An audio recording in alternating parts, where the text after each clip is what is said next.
Les gens lui clamaient que le retour de l'État, mon Dieu, le retour de l'État, oui, il n'était jamais parti nulle part, enfin dites-moi où il était passé, où était-il parti en vacances, moi je ne l'avais jamais vu partir. Alors que ce soit un État qui marche, hein, l'État français globalement marche, que ce soit un État qui ne marche pas, comme l'État bulgare, mais peu importe, encore une fois, pour le meilleur et pour le pire. Alors, longtemps, l'État n'a pas été affublé d'adjectifs qualificatifs. L'État existait, un point c'est tout. Et le langage en tévinait cela. L'État faisait ce qu'il avait à faire, c'est-à-dire ce que les gouvernants politiques et administratifs considéraient juste et bon qu'il faut, quitte à faire le bonheur des gens malgré eux, selon la formule bien connue. Et ça n'est que depuis les années 70 que des doutes germant sur le rôle de l'État, on débat de sa nature et on s'est mis à l'habiller, de manière un peu hyperbolique, de divers qualificatifs. Alors on a redécouvert la vieille formule ancienne, l'État gendarme, ou l'État veilleur de nuit, versus l'État-providence, versus ou nexus ou connexus, l'État minimum. L'État minimum des ultra-libéraux américains, Selznick, etc. L'État jacobin, alors ça c'est une notion assez française, hein, jacobin pas au sens de jacobite, etc. dans les traditions anglophones, mais jacobin par opposition à Girondin, donc centralisateur de l'époque de la Révolution. L'État fort, ça on a eu l'État fort avec Pierre Birnbaum notamment et quelques autres. L'État modeste, je voyais dans la bibliothèque d'Alexandra tout à l'heure le bouquin de Michel Crozier justement, qui s'appelle État moderne, État modeste. L'État régulateur, alors ça je vais y revenir longtemps. L'État stratège. L'État animateur, Jacques de Monzou. Donc l'idée que finalement, dans la théorie sociale américaine, il y a deux principes, marché et hiérarchie. Market or hierarchy. Marché, c'est la règle de fonctionnement de l'économie, et hiérarchie, c'est la règle de fonctionnement de l'espace public et de la bureaucratie. Weber, c'est bureaucratie, c'est hiérarchie. Rationnel légal, mais hiérarchie. Et il y a les petits malins qui, depuis 30 ans, ont rajouté réseau. Network. C'est ni marché ni hiérarchie. Les réseaux. Société en réseau, économie en réseau. Et donc, quelque part, l'État animateur, ce serait l'État des réseaux. Ce serait l'État qui, au milieu de réseaux, avec une certaine nodalité, notion de nodalité, de centralité relative, c'est pas le centre et la périphérie des théoriciens marxistes anglais, les marxiens anglais des années 70, etc., Wallerstein, etc., ou même Rocca, Steinrocca, c'est, oui, on n'est plus ni dans la hiérarchie ni dans le marché, finalement, on est dans le triomphe du marché, et puis à côté, il y a les réseaux. Et dans les réseaux, la figure de l'État dans une société en réseau, c'est quoi? C'est un État animateur. Animateur de réseau. Ou médiateur. Et puis alors on en a rajouté encore l'État propulsif, Jacques Chevalier, Claude Albert Morand, etc. Et le vertige nous prend face à ces assauts d'ingéniosité pour qualifier l'État, le déqualifier, le requalifier, le disqualifier, depuis une vingtaine, une trentaine d'années. Alors d'où partait-on dans certains pays de droit continental, notamment la France, avant d'entrer dans ces turbulences sémantiques qui ne font que rendre compte de remise en cause intellectuelle? De la figure d'un État en majesté.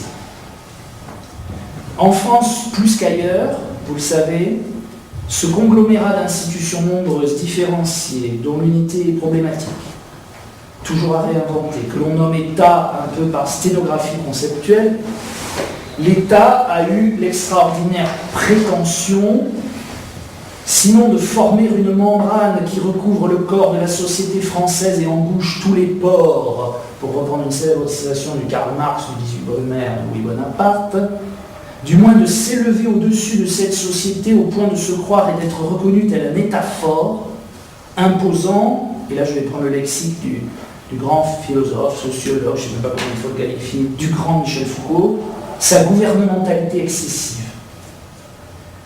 l'État français a été l'État démocratique occidental, à économie de marché, avec élections libres et pluralisme politique, où l'État, pour le meilleur ou pour le pire, a revendiqué, je cite Weber, donc, revendiqué une espèce de gouvernementalité excessive sur la société, conçue comme une espèce de surface d'application de son pouvoir, plus précisément, pour continuer la métaphore foucaldienne, de ces dispositifs de savoir-pouvoir, à la fois symboliques et physiques, qui vont de la statistique sociale et économique jusqu'à l'éducation nationale.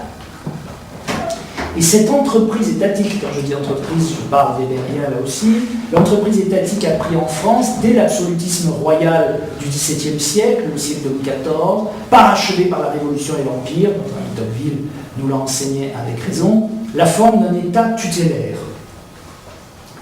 fondé en raison par une idéologie d'intérêt général transcendant tirée du contrat social de Rousseau, mal compris et interprété, justifié par la construction d'un droit administratif autonome et par l'assomption de la puissance publique unilatérale qui réalise ce schéma. Tout ça reposant en pratique, parce que, encore une fois, l'État existe objectivement et subjectivement, donc il n'existe pas qu'à l'état de principes philosophiques ou de théories politiques et de principes de droit public, mais aussi très concrètement, tout ça reposant en pratique sur une puissante bureaucratie d'État, peuplée à sa base d'une armée d'agents publics auxquels on a accordé généreusement l'emploi à vie par le statut de fonctionnaire, ça aussi est très typique du contrat social français, tandis qu'en son sommet, on avait des gardiens de l'État, une aristocratie d'État, une noblesse d'État, où se succédaient des générations de hauts fonctionnaires, des générations d'ingénieurs publics, consacrés par le système de ce que l'on appelle chez nous les grandes écoles, comme une espèce d'élite méritocratique. Avec ce système des grands corps d'État, le système dit du pantouflage, c'est-à-dire le fait que ces hauts fonctionnaires, vers 45-50 ans, puissent partir dans le secteur public ou parapublic pour devenir les dirigeants du capitalisme français, donc de véritables élites gouvernantes, tant des appareils publics que des grandes entreprises. Et là, on est bien sur une exception française. Je ne suis pas du tout quelqu'un qui ne cesse de parler de l'exception française en se brossant le poil et en disant qu'est-ce que nous sommes singuliers, originaux, différents.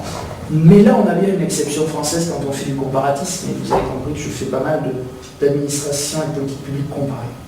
Au regard des pays anglo-saxons, au regard des pays nordiques, au regard de bien d'autres pays, on a cette espèce d'État tutélaire qui a été à la fois l'unificateur du territoire, le créateur de la nation, parce que vous savez bien qu'en France, l'existence de l'État précède celle de la nation.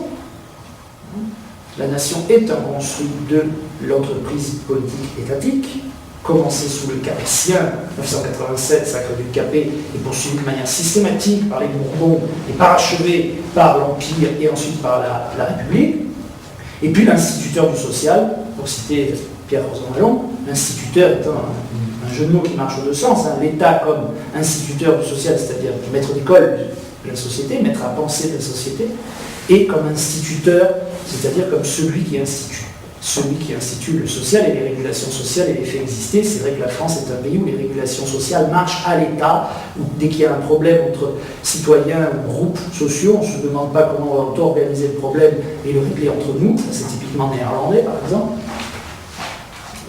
suisse, suédois, mais comment, que fait l'État? Et on appelle à l'État qui doit être le tiers partiteur indispensable, tout ça.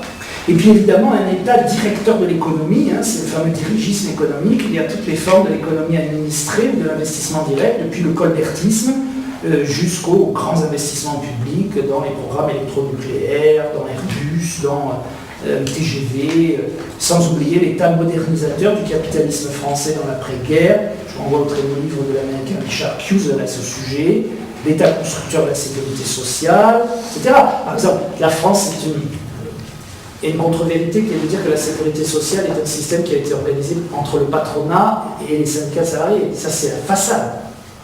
Et en réalité, c'est... Oui, je pense que l'ouverture de fenêtre serait une bonne idée pour le président. Et évidemment, on regarde le pays comparable. La France a eu, au siècle passé, je veux dire le XXe siècle, un État anormalement tutélaire sur la société compte tenu de son caractère démocratique. Je crois que c'est comme ça qu'il faut dire les choses. Et c'est avec les années 1980 que les choses ont changé. pas radicalement encore une fois, mais que les transformations sensibles se sont produites. On a eu la décentralisation, c'est-à-dire le transfert de pouvoir aux collectivités locales, les régions et les départements. On a eu la conversion de la gauche du gouvernement à l'économie de marché. On a eu les effets de la forte intégration européenne. Tout un ensemble de choses qui font que 20 ans après, on mesure les changements dans la pensée sur l'État et de l'État, comme dans ses instruments, ses modes opératoires et ses lignes d'action.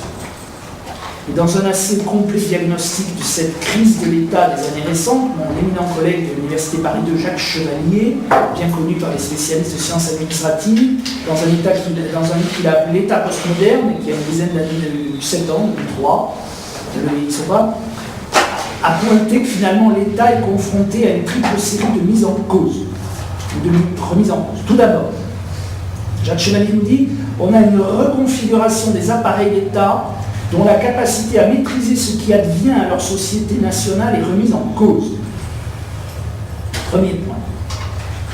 Deuxième série de remises en cause, elle se double d'une crise du droit de l'État qui perd de son universalité et de son autorité pour devenir un droit mou, un droit flexible, un droit indicatif, un droit de moins en moins normatif.